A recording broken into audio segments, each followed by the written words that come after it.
So in respiratory system, we have to study asthma, we have to study COPD and cough. These are the three topics.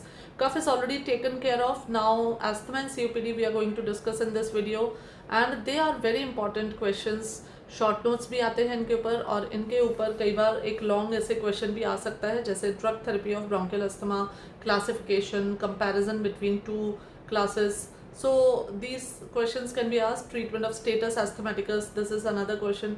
So listen to this video for a detailed description of drug therapy of bronchial asthma and COPD. Before you start with the details, don't forget to like, share and subscribe my channel, and also share it with your colleagues, your student friends with who are studying in second year pharmacology, and plus students who are preparing for competitive exams, and for them a detailed description about each and every system is very important before they go on to doing PYQs and MCQs. So we start with the pharmacology of these diseases. Let us understand the pathophysiology. What is bronchial asthma? What is COPD? What is the difference between them and how do they occur? Now bronchial asthma is basically an inflammatory disorder. It is an inflammatory condition in which there is a hyperactivity of the tracheobronchial airway, and because of this hyperactivity they basically respond to a stimuli like infection or pollens or dust or any other kind of allergy, and because of that stimuli there is inflammation, and this results in constriction of the tracheobronchial airway pathways. That results in a bronchial asthma like condition. The symptoms of bronchial asthma are wheezing, dyspnea, shortness of breath, which is very common, seen in the children also and in the adults also. The basic pathophysiology is that suppose there's an allergen, an extrinsic agent enters the body, say a pollen grain. Now that pollen will result in formation of antibodies. Now next time, and these antibodies they will go and attach to the mast cells. So in bronchial asthma the main cells are mast cells, and then on further stimuli then they break down, degranulate, and they release mediators. Now how do they degranulate? Hota kya hai? Now this antibody that is produced in response to that antigen, which is IgE, that goes and attaches to mast cell. Okay, now next time whenever there is a exposure to that antigen, now that antigen comes and attaches to the antibody which is present on the mast cell, that is IgE antibody, and this antigen antibody complex results in structural changes in the mast cell and degranulation of this cell. And degranulation hoकर there is a release of mediators like histamine, leukotrienes, prostaglandins, PAF, TNF alpha. So all these mediators of inflammation, what do? They result in hyperemia, they result in swelling, they result in bronchial constriction, they result in increase of secretions and formation of more mucus, and that mucus then blocks the airways, causing airway obstruction, and as a result the patient gets difficulty in breathing, and dyspnea, wheezing, all these sensations are there. So this is about bronchial asthma. Here the main element is basically the main cell is mast cell that causes the inflammation. And in COPD, if we talk about COPD, in COPD the main cells which are responsible are neutrophils, eosinophils and lymphocytes. COPD is associated with a damage to the bronchiole. That is, there is emphysema, there is damage to the bronchioles, and there is bronchiolar fibrosis, and with time it worsens. So in the patient of COPD you will find that they are usually smokers, they are more than 40 years old, they had some kind of long-standing lung diseases, and these people, they what happens is that there is a loss of bronchial elasticity, and that loss of elasticity results in constriction of the closure of the airways, smaller bronchioles in the expiration. When the patient is expiring, that time these airways close because of loss of elasticity. So this closure is there, and this is a specificity of COPD. And जो भी हम बाद में bronchodilators वगैरह देते हैं, so it is seen that they are not very effective. They are effective but not very effective as they are effective in asthma. And in COPD, as a result, it was found that rather than bronchodilators like beta-2 agonist, salbutamol or salmeterol, the drugs which are more effective in COPD are actually anticholinergics like ipratropium or tiotropium bromide, because these drugs, they actually reduce the vagal tone and they reduce the end expiratory closure of airways. So that is the main difference in COPD and bronchial asthma. Bronchial asthma mein the airway obstruction is reversible. It is because of mucus plugs. It is because of the closure of the airways, but which is reversible. While in COPD, this slowly and slowly it worsens and then it becomes sort of irreversible. Now, after completing the pathophysiology, let's focus on the approaches to treatment. कैसे हम bronchial asthma COPD को treat कर सकते हैं? तो the first approach is that you prevent the interaction between antigen and antibody. इसका मतलब होता है कि एंटीजन को अवॉइड करो या फिर हाइपोसेंसिटाइजेशन करो उस एंटीजन के तरफ. दूसरा फिर अप्रोच है कि we prevent the antibody formation या we neutralise the antibody which is already formed. So it is neutralisation of IgE. इसके लिए हमारे पास है ओमैलिजुमैब. This is a drug which is an IgE antibody inhibitor, and it is a monoclonal antibody against IgE. Then third है release of mediators. जितने भी mediators या जो inflammation करने वाले जितने भी प्रोस्टाग्लैंडिन्स, ल्यूकोट्रीन्स, पाफ, हिस्टामिन, इन सबको इनहिबिट करने के लिए हमारे पास हैं corticosteroids. And you remember corticosteroids, they act on phospholipase A and they inhibit phospholipase A, by which actually the whole cascade of cyclooxygenase and lipooxygenase pathways inhibited, and then all prostaglandins, leukotrienes, they are not produced. So that is how they act in the inflammation.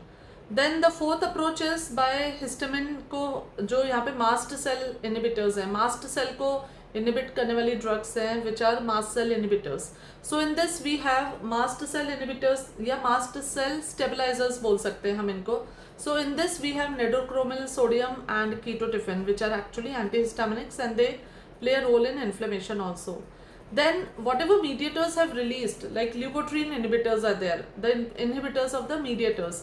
So in this we have leukotriene inhibitors like xylitol, which is 5-lipooxygenase inhibitor, and then leukotriene receptor antagonist we have montelukast and zafirlukast, right?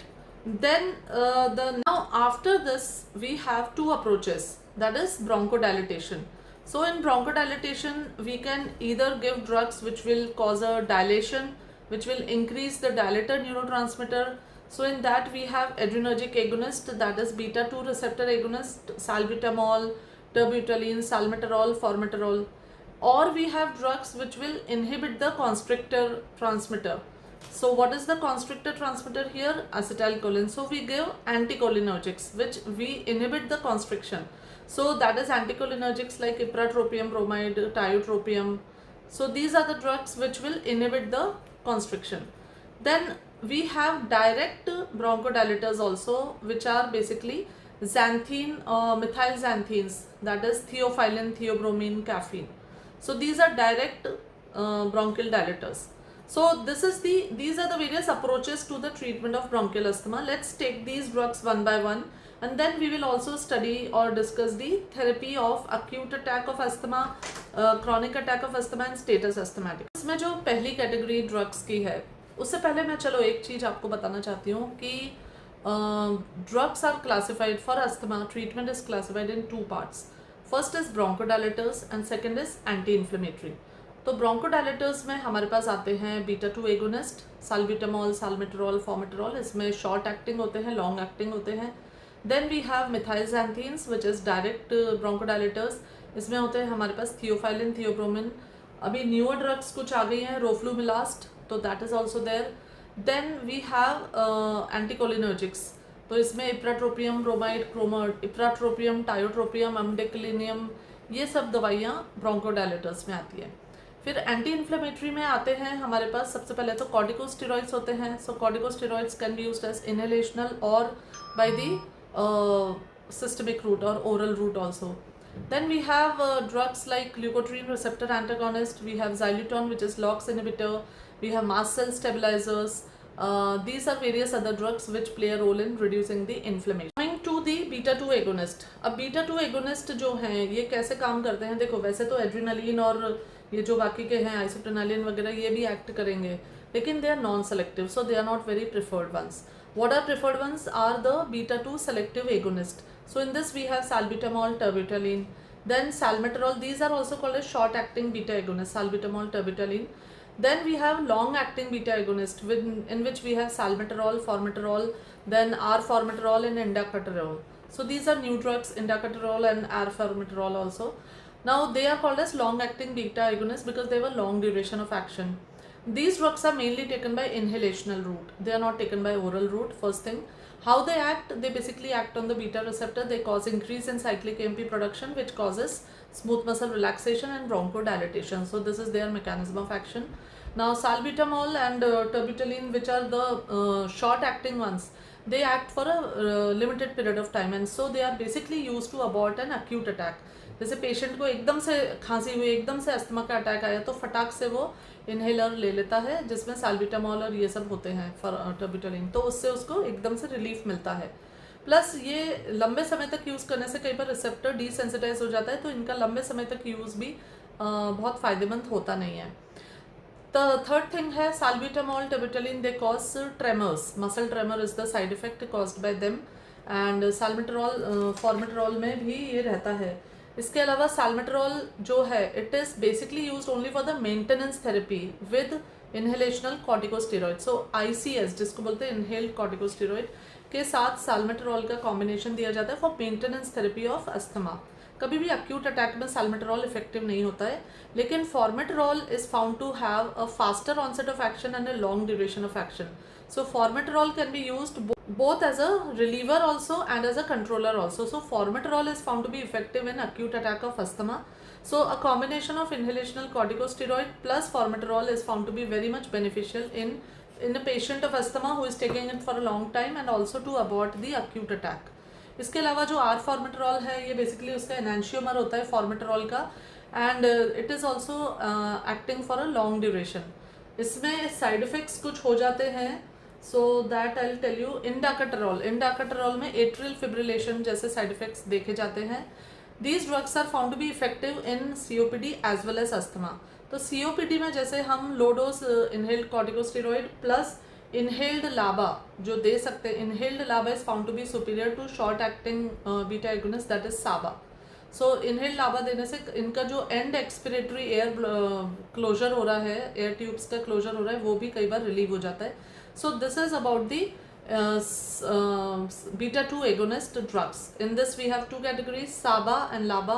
SABA is short acting, used for acute attack. LABA is combined with inhaled corticosteroid and given for maintenance dose, that is salmeterol, and formoterol can act in both acute as well as maintenance.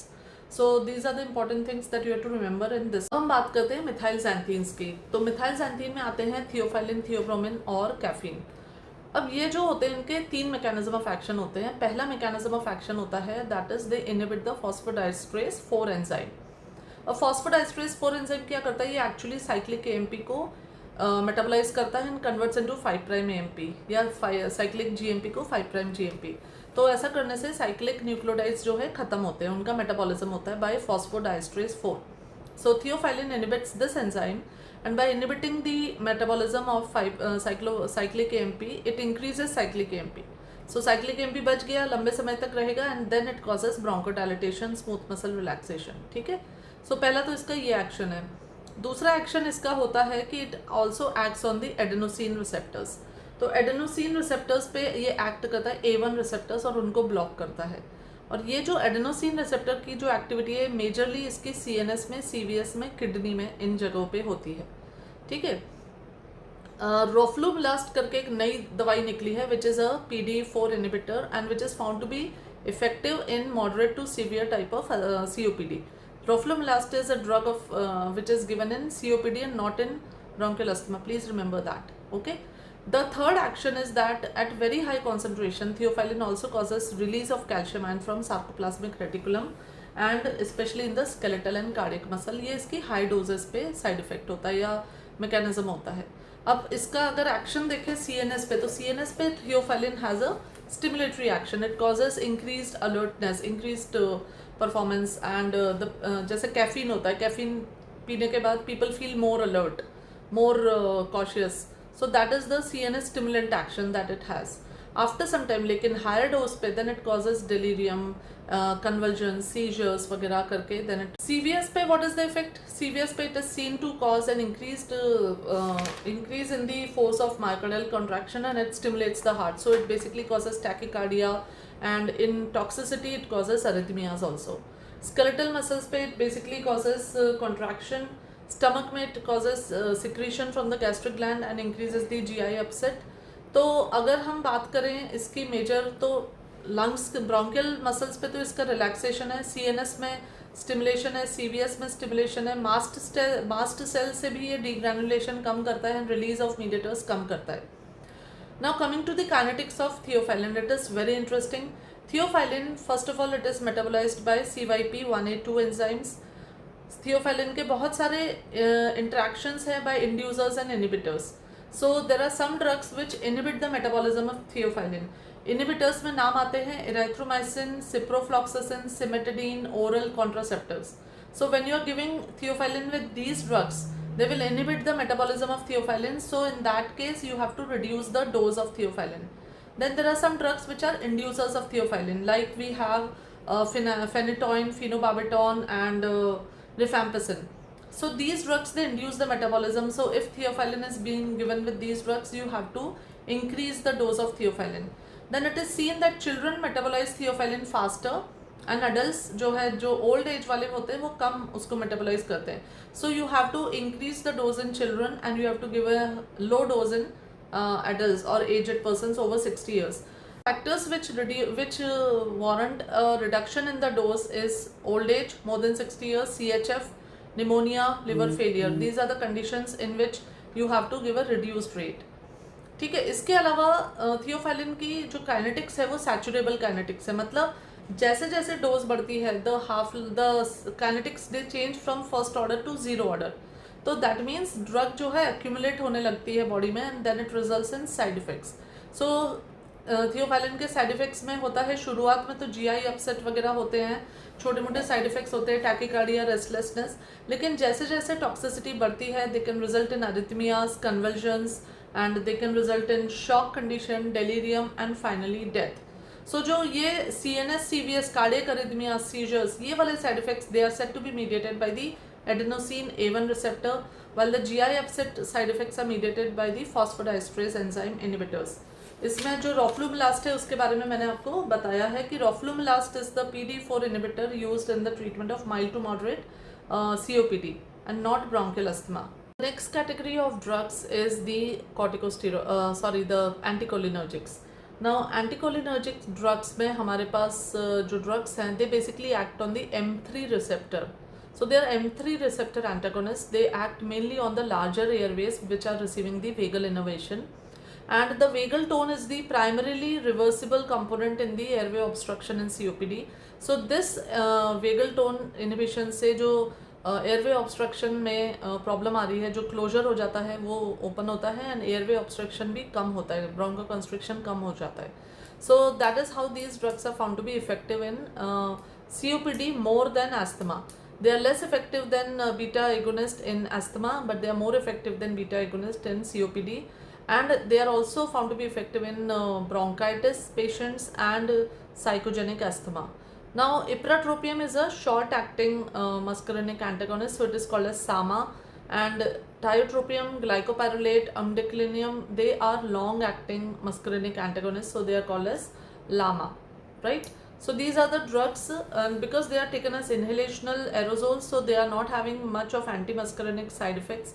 They are found to be very effective in COPD. Next category of drugs is cystinyl leukotriene receptor antagonists. So in this we have montelukast and zafilokast, which act against the cis leukotriene 1 receptor. These drugs are given by oral route. They are found to be very safe, except एक side effect होता है उनका Churg Strauss syndrome, जो कि कभी कभी rarely reported with montelukast, zafilokast. And these drugs they reduce the inflammatory parameters, they reduce the mucus secretion, and they also reduce the bronchial constriction, and so they are found to be effective. These drugs are mainly given in a prophylactic therapy for mild to moderate asthma as an alternative to inhalational corticosteroids, right? एकदम acute attack of asthma पड़ेगा और तब आप montelukast दो तो it is not effective. It is effective as a prophylactic therapy. दूसरी drugs जो आती हैं हमारे पास वो होती हैं xylitol, which is 5-lipoxygenase inhibitor. So by inhibiting the 5-LOX enzyme, it inhibits the production of leukotrienes. Then we have mast cell stabilizer, जिसमें है हमारे पास sodium chromoglycate and nedochromyl sodium. They are given by inhalational route and they are also used in the prophylaxis of bronchial asthma and not very effective in the acute attack because their main work is to inhibit the degranulation of mast cell. Then we also have ketotifen, which is an antihistaminic drug, and this also has got some activity like sodium chromoglycate and inhibit that. Now the next category of drugs is corticosteroids. In corticosteroids we have two categories. What are they? They are inhalational corticosteroids and systemic corticosteroids. So let's see that. Next category of drugs is corticosteroids. Now corticosteroids are given as inhalational and systemic. Systemic corticosteroid therapy is given only in two cases. When first, where there is severe chronic asthma which is not controlled by inhaled corticosteroids and other drugs. In that case, oral corticosteroid, oral prednisolone 40 to 60 milligram is started. And the second category is status asthmaticus, an acute exacerbation of asthma. So in status asthmaticus, a rapidly acting corticosteroid is given by intravenous route, and it brings about an immediate remission of the symptoms. And once the patient is settled down, then they can start with the inhalational corticosteroids. अब जो inhalational corticosteroids है उसमें हमारे पास है beclomethasone, budesonide, fluticasone and ciclesonide. अब ये जितने भी ड्रग्स हैं they are basically having a higher topical and low systemic efficacy. Their toxicity, systemic toxicity भी उतनी ज़्यादा नहीं होती है. They are not active, more active systemically. It is been found that if a patient is taking oral steroids or systemic steroids and they have to start on inhalational, then the systemic steroids have to be tapered down so that the withdrawal symptoms, steroid access का जो derangement हो जाता है वो ठीक हो जाए.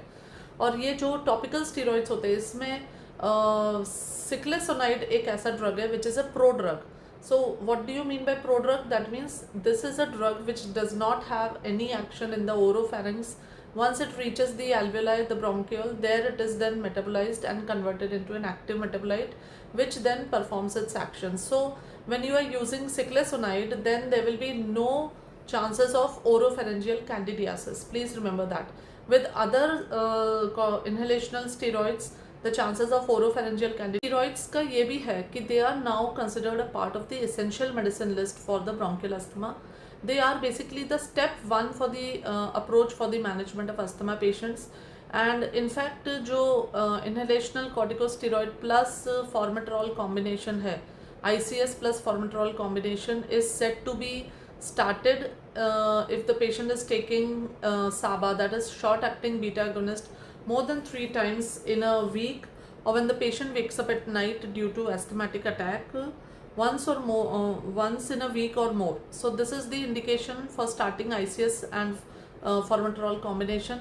And in fact budesonide formoterol combination is now even added in the essential medicine list. So this now the therapy is such that a patient who is diagnosed with asthma, maintenance is usually done on ICS plus LABA, that is long acting beta agonist, and acute attacks are managed by SABA. Side effects में these short acting these inhalational corticosteroids, they generally present with hoarseness of voice, oropharyngeal candidiasis, dysphonia, sore throat. Now to prevent these side effects, the patient should always do a gargle after using the ICS inhaler, and or they can use a spacer also. And the second thing is that if there is a oral thrush or oropharyngeal candidiasis, then topical nystatin or topical clotrimazole is the drug of choice that has to be used. Then apart from that, the systemic side effects are usually less and they are only seen when the doses are very high, like osteoporosis, petechiae, peptic ulcer type of thing, and pituitary adrenal axis suppression and hyperglycemia. Now inhalational devices की अगर हम बात करें asthma में, ये बहुत important होता है. तो inhalational devices दो तरीके के होते हैं. एक तो होता है कि drug is in a solution form. तो सोल्यूशन फॉर्म की ड्रग के लिए हम यूज़ करते हैं मीटर डोज इनहेलर या फिर नेबुलाइजर्स. एंड अगर ड्रग पाउडर फॉर्म में है, ड्राई पाउडर फॉर्म में, तो हम यूज़ करते हैं रोटाहेलर्स. नाउ जो मीटर डोज इनहेलर्स होते हैं ये basically they have the hydroxy fluoroalkane propellants, pressurised meter dose inhalers होते हैं जिसमें ये हाइड्रोक्सी फ्लोरोअल्केन ये प्रोपेलेंट्स होते हैं. They deliver a specified dose of the drug to the lung. Now इसमें लेकिन a very proper coordination between inspiration and pressing of the inhaler is required which many patients are not able to do. And उसके लिए फिर इसलिए उसमें nebuliser या putting a spacer is more effective. Spacer put करने से ये भी होता है कि जो ओरोफेरेंजियल कैंडिडियासिस है वो भी कम होने के चांसेस होते हैं. नेबुलाइजर्स यूजुअली एक मिस्ट फॉर्म में the drug is delivered into the lungs and they are more effective in children, in elderly, in hospitalized patients. Meter dose inhalers can be carried around by the patient and can be used as and when required. Then जो रोटा healers होते हैं, रोटा healers में भी basically dry powder, ये भी portable devices होते हैं. ये भी इसमें भी इंस्पिरेशन का कोऑर्डिनेशन चाहिए होता है and that again is very difficult for many patients to achieve. So these are the various inhalational devices. Now let's see the let's summarize the treatment protocol of various type of asthma. So if I summarize the therapy of bronchial asthma, various type of bronchial asthma. So see, intermittent reliever therapy mein always we give SABA, that is short acting beta agonist, that is salbutamol. For maintenance therapy, the drug of choice is inhaled corticosteroid plus LABA, that is formoterol. Then add-on therapy के लिए if the asthma is not controlled by ICS plus LABA, then you can combine LAMA, that is a long-acting muscarinic antagonist, or you can use the cysteine leukotriene receptor antagonist, that is CTRA, or you can also use MART, which is the formulation maintenance. What is that? One second. Maintenance and reliever therapy, that is budesonide formoterol combination. So these are added to the regular therapy to prevent any immediate in between exacerbations also. Now if the patient is already on high dose ICS, that is high dose inhalational corticosteroid चल रहा है, further add on treatment करना है, तो फिर increase ICS to high dose through a PMDI and a spacer and add or continue LAMA or LTRA or theophylline. That can be done.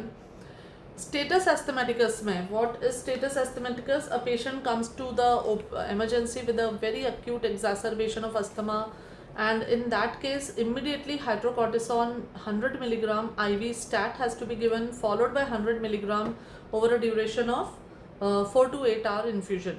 Now this will control the acute attack within 6 hours, and then along with that you also have to give salbutamol plus ipratropium bromide intermittent inhalationals. High flow humidified oxygen has to be given. If necessary, subcutaneous terbutaline or salbutamol can be added, because sometimes they inhale. Along with that subcutaneous terbutaline or salbutamol may be given because the inhaled drug sometimes doesn't reach the small bronchioles. Then give mechanical ventilation if needed, chest physiotherapy if needed, and correct dehydration and acidosis also. So this is the regular therapy of asthma and the status asthmaticus. The therapy of COPD. Now COPD may, because the pathophysiology is slightly different in COPD, there is damage to the lung architecture. Okay, so now here you have to start with SAMA, that is a short acting muscarinic antagonist, that is ipratropium bromide. अगर उससे control नहीं होता है तो then give LAMA. LAMA is a long acting muscarinic antagonist which is tiotropium और glycopyrrolate. अगर तब भी कंट्रोल नहीं होता है then add LAMA के साथ LABA, that is long acting beta 2 agonist, so that is formoterol.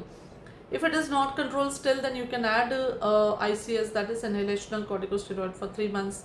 If again not controlled, then give systemic steroid for some time, not for a very long time. Along with that you can give mucolytics, you can give roflumilast, and you can give theophylline also. So this is the therapy which is there for COPD.